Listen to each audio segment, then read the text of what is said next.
Amigos, ¿cómo están ustedes? Muy buenas noches, este es Efecto Financiero, un servidor, Efraín Flores, a nombre de todo el equipo les saluda. Tenemos hoy un programa francamente interesante, vamos a analizar con ustedes que se manejó esta semana por la Secretaría del Trabajo, el tema del salario mínimo. Salario mínimo, vaya, dicen que está bajo y que no corresponde al nivel de productividad que ha alcanzado México en los últimos años, pero también aclaran que el salario mínimo, bueno, pues que en la época en la que se ajustó hace 30 años, empezó a provocar pérdida de poder adquisitivo para los trabajadores por la inflación que conllevó. Vamos a comentar al respecto. También tendremos para ustedes una entrevista muy interesante con la directora general de Responsable, es una empresa de responsabilidad y sustentabilidad, para que nos oriente cómo se puede hacer que cada uno de nuestros negocios sean rentables, siendo al mismo tiempo responsables. Por supuesto, en la sección de Telefónica tendremos un invitado de una empresa muy interesante, acelerada por Guaira.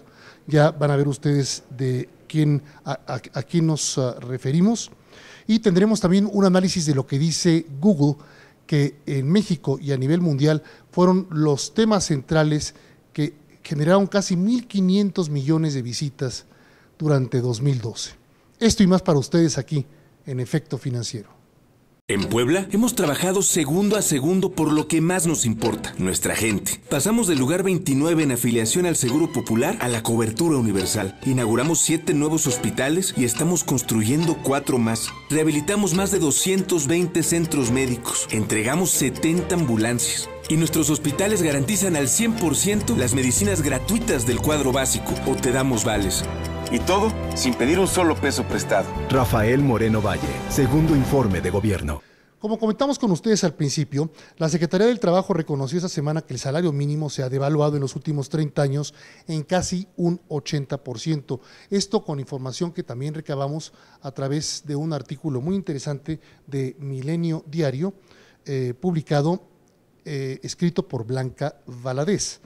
Bueno, dice la Secretaría del Trabajo que se ha devaluado en 30 años casi un 80% el salario mínimo y por ello se deben de tomar medidas para encontrar una salida, como el separar dicha percepción económica del resto de prestaciones que resultan altamente inflacionarias.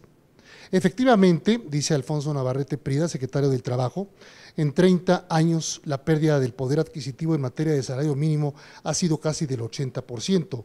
También mencionó que la experiencia nos marca que cuando hubo ese aumento, hace 30 años, un aumento de emergencia alejado de la economía real, el resultado final fue en perjuicio de la clase trabajadora. La pérdida del poder adquisitivo fue precisamente durante esos años. Hay que ver cómo recuperamos esa capacidad durante las contrataciones. Es fundamental, dice él, revisar si es posible desvincular la unidad económica del salario mínimo de todas las demás prestaciones, sanciones, multas que están vinculadas a esta percepción y que son altamente inflacionarias. Claro, pues es que el salario mínimo ya sirve más para aplicar multas que como unidad de medida del salario del trabajador. En la actualidad, la Comisión Nacional de Salarios Mínimos determinó incrementar 3.9% el sueldo de los trabajadores a nivel nacional, lo cual representa un incremento monstruoso de 2 pesos con 43 centavos adicionales. Hasta aquí lo que comenta el secretario del Trabajo y la interpretación de Milenio Diario.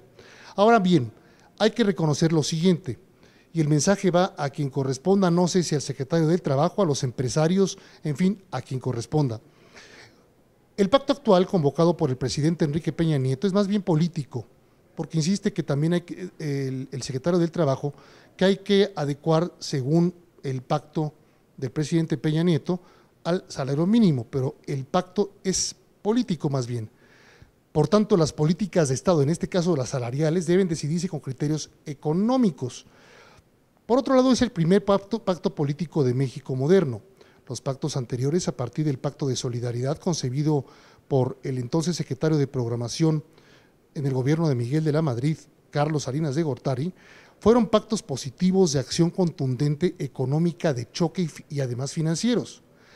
Esto para contener la hiperinflación y el desorden macro, así garantizar la estabilidad de precios, el crecimiento y la estabilidad política. El salario mínimo es un marcador que a la fecha sirve más para aplicar sanciones o definiciones legales que como indicador efectivo del poder adquisitivo de la clase trabajadora.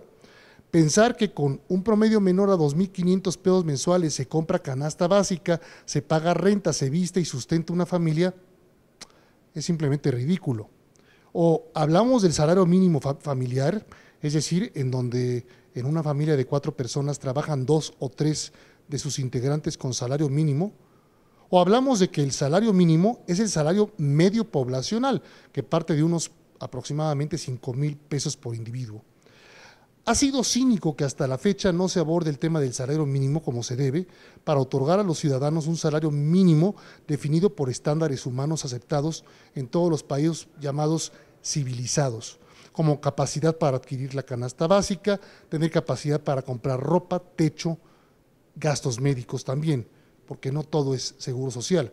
El seguro social muchas veces se llega, se le atiende, pero no hay medicinas.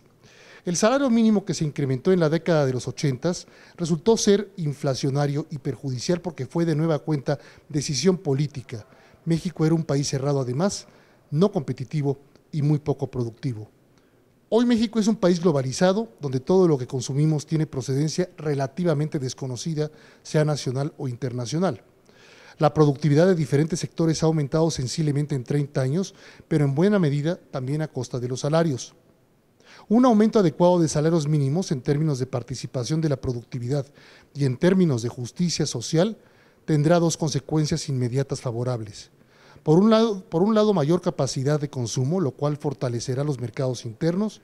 Por el otro, mayor recaudación fiscal tanto por la vía de los impuestos directos, pero y sobre todo del IVA, al aumentar el consumo de los mexicanos. Finalmente, y muy importante, un incremento adecuado en el salario mínimo desincentivará el interés de millones de mexicanos por trabajar en los mercados informales, muchos de ellos interconectados al final de cuentas con el crimen organizado.